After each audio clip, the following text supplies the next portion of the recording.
Elmendorf Tearing Strength Tester DVT ELM. Used to determine tearing strength of films, paper etc. by means of Elmendorf test method. The test result is obtained by reading on the scale the amount of energy that the pendulum had to exert to tear the sample. What is Elmendorf tear strength?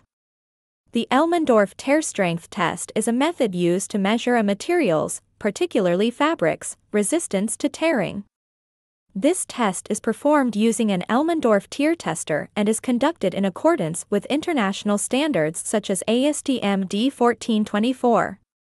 During the test, a sharp tear is initiated in the fabric and a specific force is applied to propagate the tear. The force required to continue the tear is then measured, determining the material's tear resistance. Test results provide important information for evaluating the durability and lifespan of the fabric, which is particularly useful in the apparel, textile, and packaging industries. For more information about technical details and standards, please visit www.devitrans.com.